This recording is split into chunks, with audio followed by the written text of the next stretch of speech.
Hi and welcome to EPG Pathshala. This is Professor G. Srinivas Reddy, a retired professor of public administration, Kakatiya University.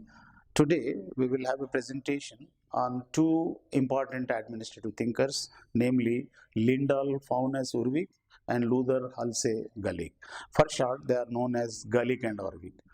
These are collaborators in developing a particular theory of administration known as administrative management theory. The lecture will follow the sequence of first introducing who these important thinkers are, next, some of their major works, and thirdly, the ideas of these people, and finally, criticism against the ideas proposed by these two thinkers.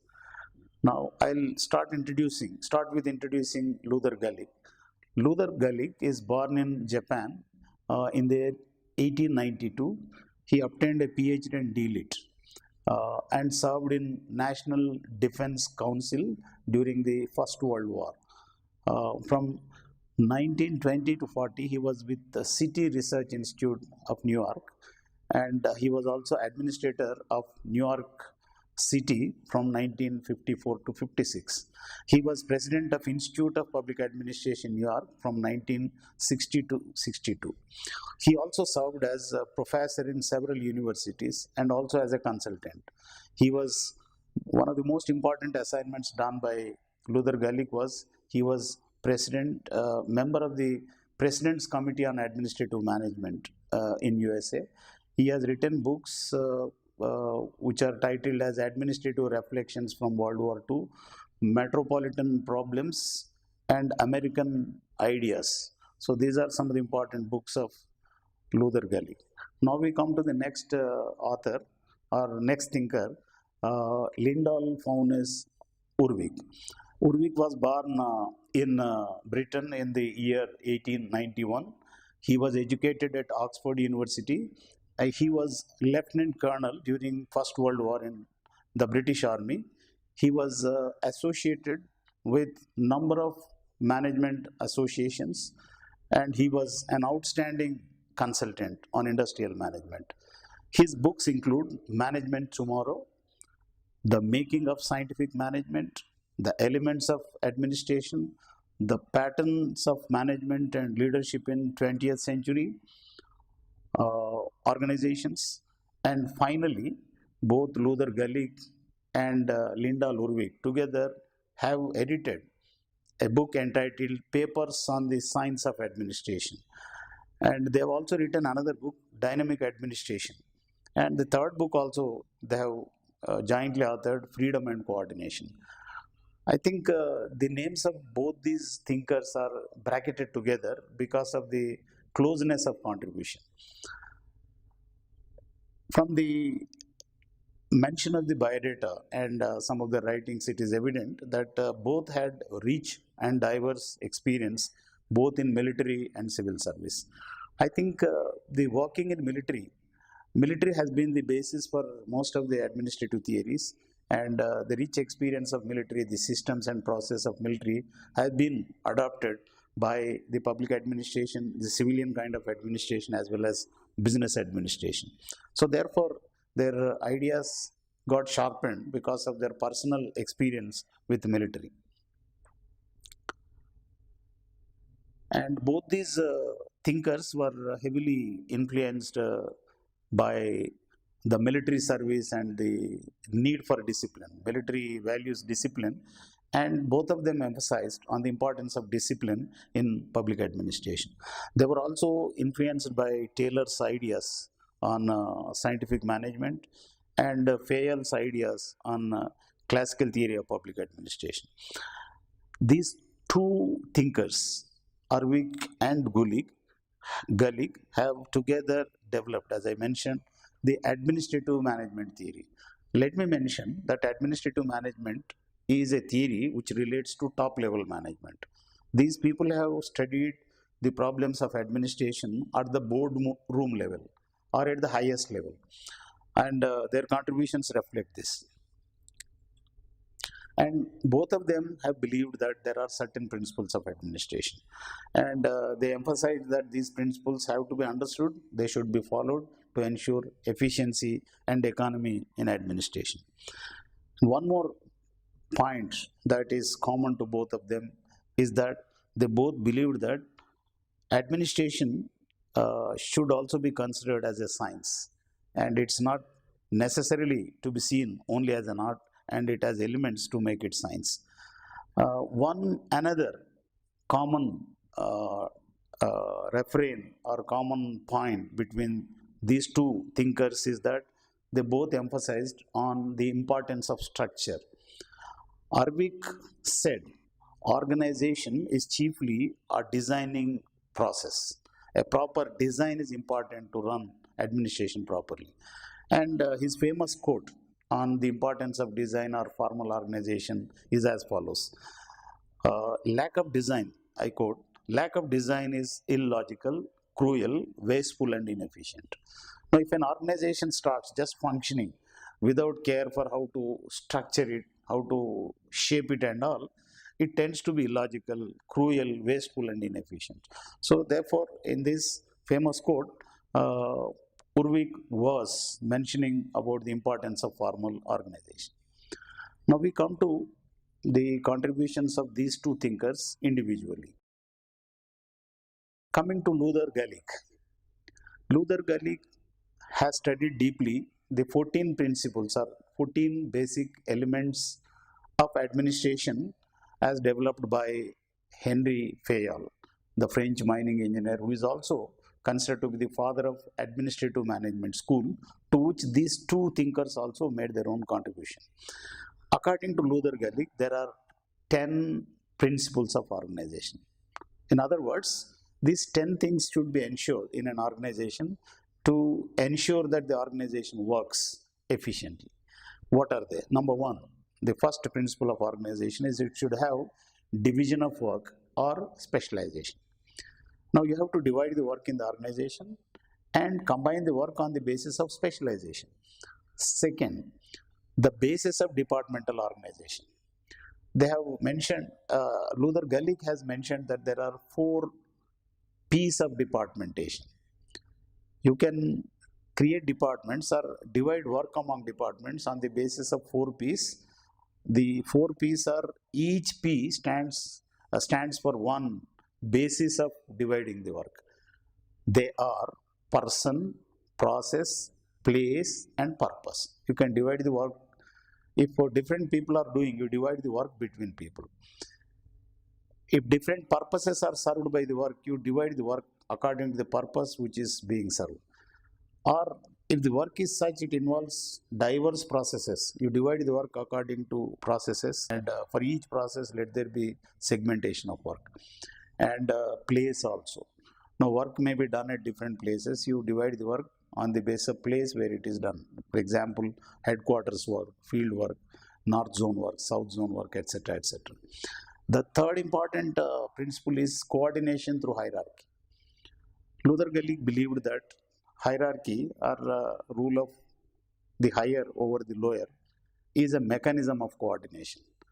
By having a common superior, the work of 2 or more subordinates can be easily coordinated. Third thing, he said there should be deliberate coordination. Coordination should not be left to whims and fancies. Coordination should be very deliberately done. And next important principle according to him is coordination through committees. Luther Gulick was a great advocate of committees.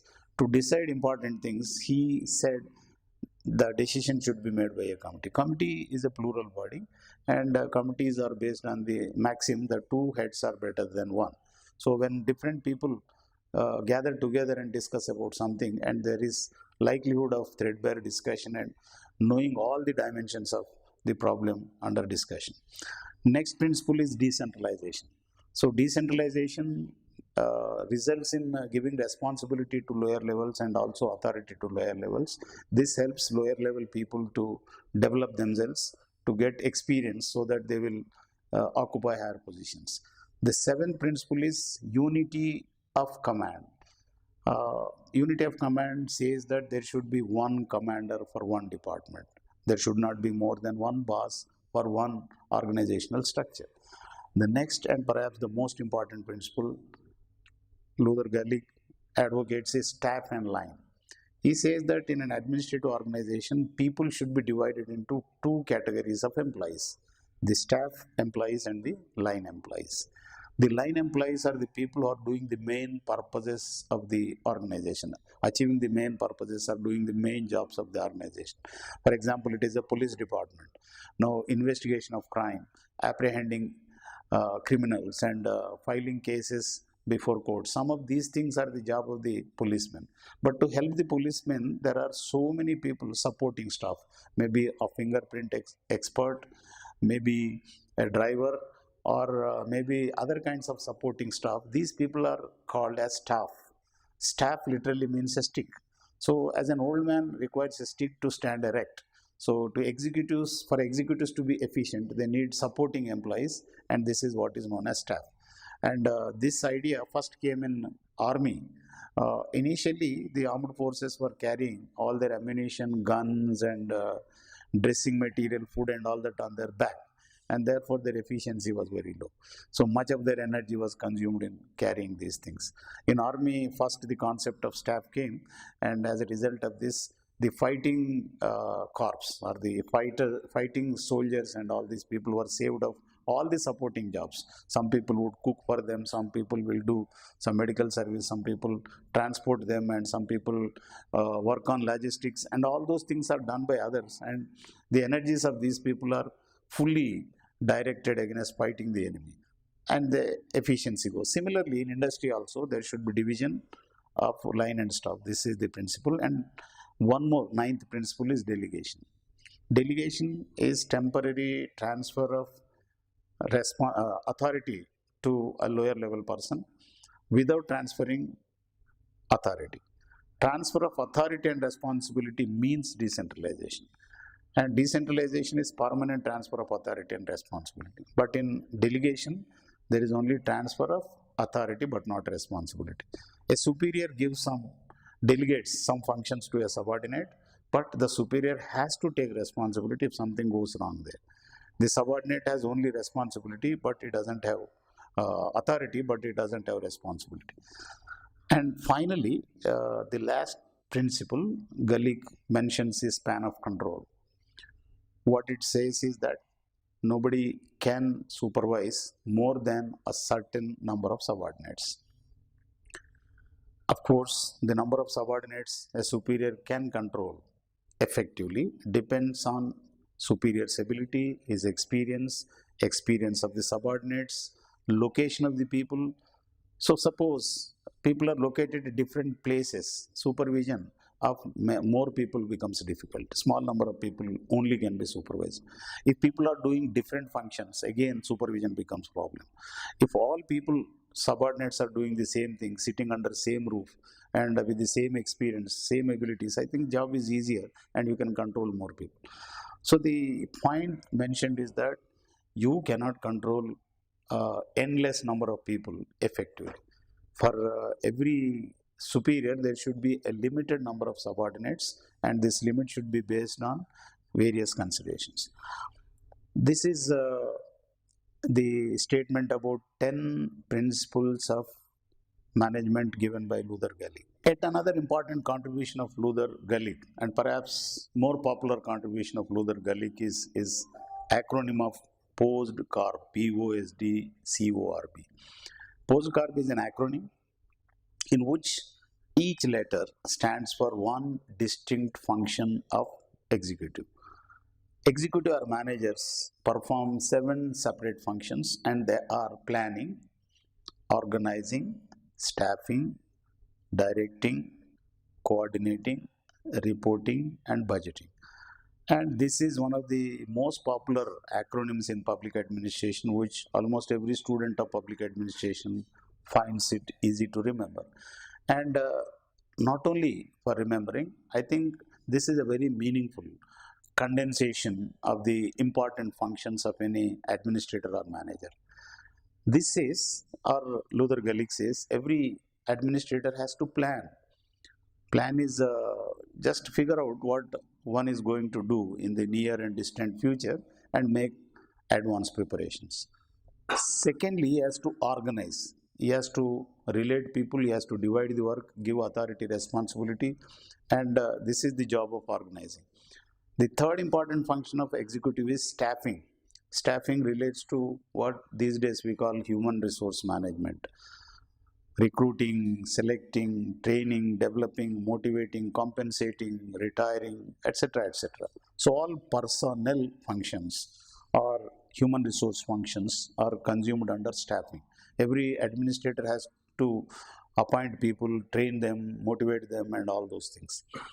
Next important thing is an administrator or executive has to direct people. He has to give directions to people.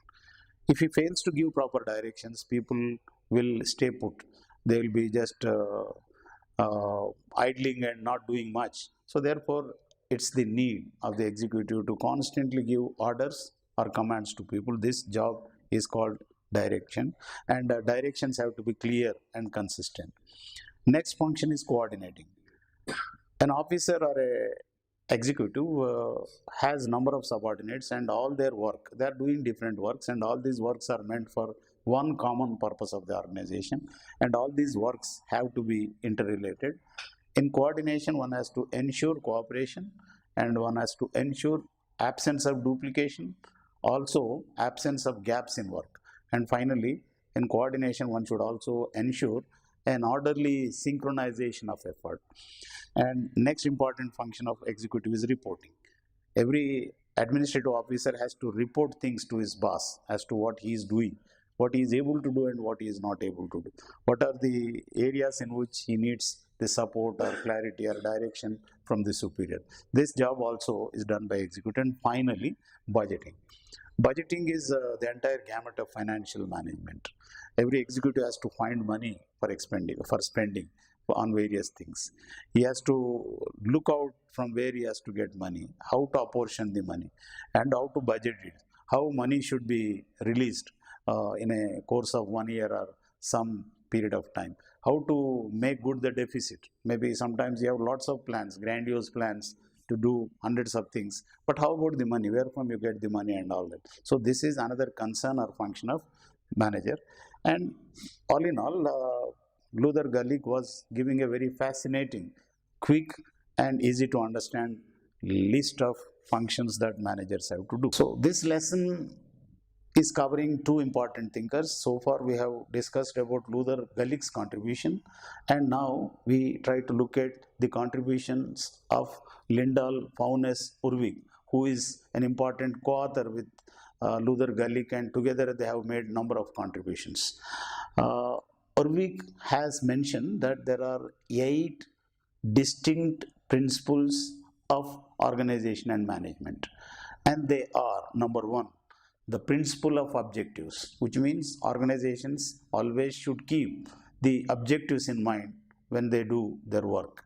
Second, there is the principle of correspondence between authority and responsibility. In every organization, people, if they are given some responsibility, they should also be given commensurate authority. Authority and responsibility must go hand in hand. Otherwise, the authorities will be responsible. They may become high-handed. Therefore, a person who is given some authority should be made to account for that. This is the principle of correspondence. And the next principle is the principle of responsibility. People should bear responsibility to what all actions they are taking. And people cannot escape their responsibility, and if the responsibility is not fixed, maybe things may be done wrongly or for wrong objectives or for self-gratification. Next important principle is scalar principle. Scalar principle is a principle of hierarchy. Scalar principle says that the organization should be divided into different cadres, and only then organization will be integrated. If people are of all equal rank, without scale differences or grade differences, nobody would listen to the other person. So organization therefore becomes disorganization. So to ensure organization to work on single file, towards common objectives, the employees must be divided into various cadres. Next important principle is span of control.